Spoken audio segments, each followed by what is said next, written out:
السلام عليكم ورحمة الله، أهلا بيكم في فيديو جديد. المرة دي هنتكلم عن الشريمب وحوض الشريمب الجميلة جدا. زي ما انتوا شايفين ده حوض 30 في 20، ارتفاع 25 أو أكتر تقريبا.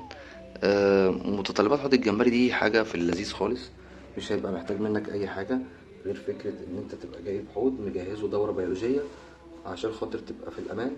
ويا ريت يبقى شغال من قبل ما تجيب اي حاجه عندك عشان خاطر تبقى العمليه متظبطه من بدري. دي حاجه. بيبقى محتاج فلتر بيولوجي زي ما انت شايف كده او اصغر شويه عادي. بس ده الماكسيمم بتاعك، ما تجيبش اكبر من كده الاحواض اللي بالحجم ده.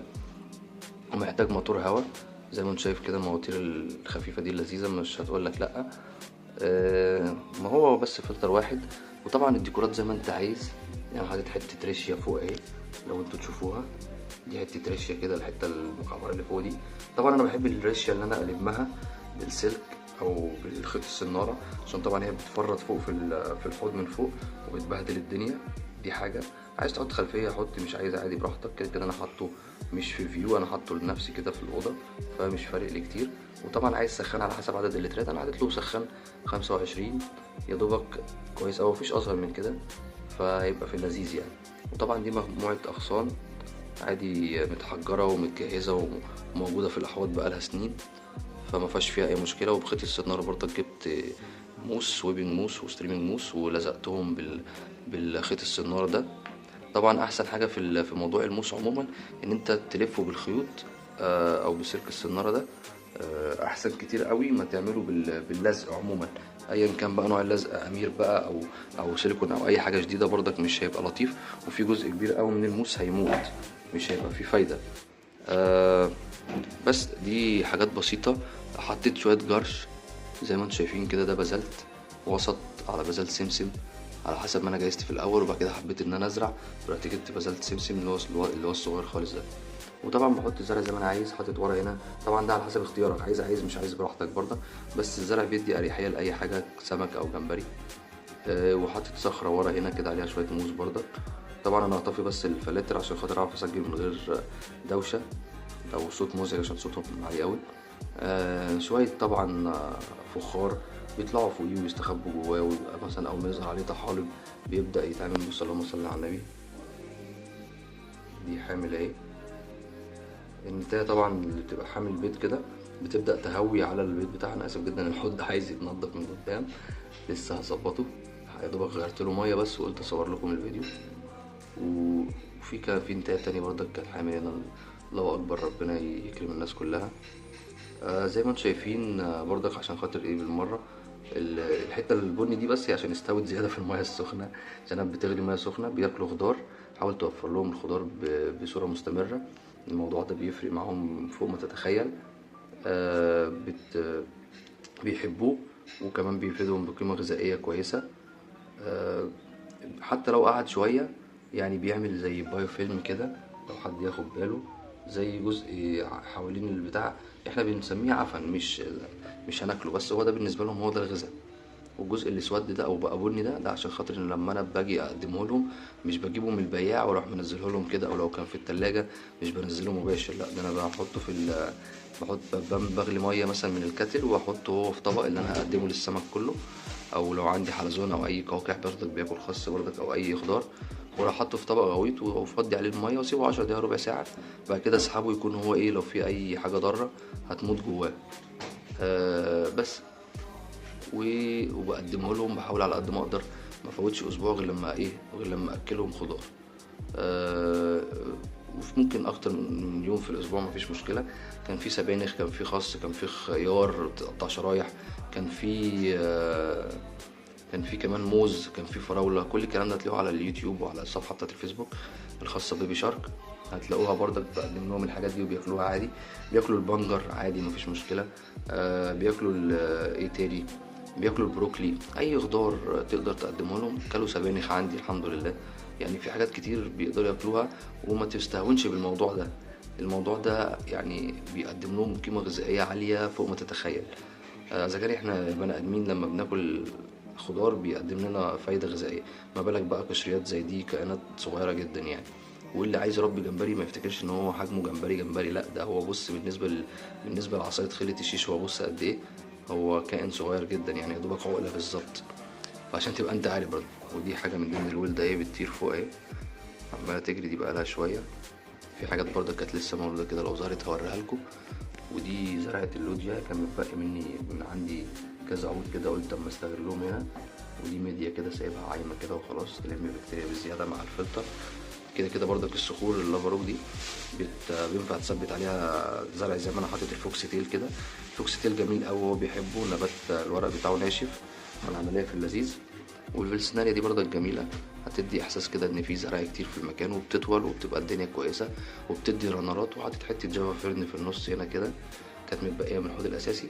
وشيء اساسي تحط ورق لوز. بص في ورقه ايه طبعا هم كلوها فرتكوها باستمرار، وكل ما بتخلص عندي بشيلها عشان خاطر بتبقى الحته دي متبهدله كده، تحس بقت بودره خالص، وبحط ورقه تانية مكانها. فجزء اساسي من حوض الجمبري تحط ان شاء الله ورقه لوز باستمرار، اول ما تخلص تحط تاني. انصحك جدا ان انت تعمل موس كتير. انا بحب في حوض الجمبري ان في ناس بتحب تحط سمك، يعني في الجزء ده بتلاقيه عايم فوق كده سمك، بس طبعا مش اي سمك، لازم تكون سمك تتراتل صغيره خالص، وتكون نوع هو اليف مع فكره الجمبري. يعني النيون تترا كويس جدا مع الجمبري. وفي برضك تترات تانية بس مش متذكرها دلوقتي، تقدر تعيش مع الجمبري ما فيهاش اي مشكله. هي الفكره كلها بس ان انت ما تعملش مشاكل لنفسك. لا انا عن نفسي بحب المنظر يبقى كده. اقدر اقول على ده اسكيب بسيط خالص بالجذوع الشجر، ومعاها فكرة الموس دوت في كل حتة.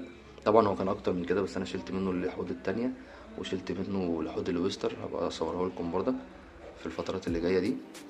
بس ومش طالب منه ان الزرع يكون اكبر حاجة في الدنيا، لان الزرع ما بيطولش كتير، عشان خاطر الاضاءة برضك بتاعته. مش حاطط له اضاءة عالية، انا حاطط له شريط ليد جايبه من كهربائي عادي، عامله لي شريط متر كده ونازل كده وخلاص. ومش اضاءة كافية بقى للحوض وعايز لمبة وعايز الفيلم ده، لا ما بستخدمش ده.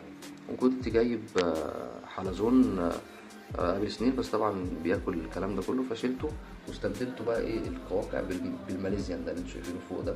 طبعا هو بيتكاثر بطريقة رهيبة، وهتلاقوه في كل حتة زي هنا كده. بص الصغيرة دي ماليزيان، وفي واحدة جوه، في واحدة اهي، وفي واحدة جوه، وكان في واحدة على الإزاز من شوية طبعا، وفي واحدة تحت اهي. الميزه بتاعته ان هو بيمسح الازاز وبياكل جزء من الطحالب، وفي نفس الوقت بيتكاثر وبيحفر في التربه، بيساعد الزرع على النمو على الجذور.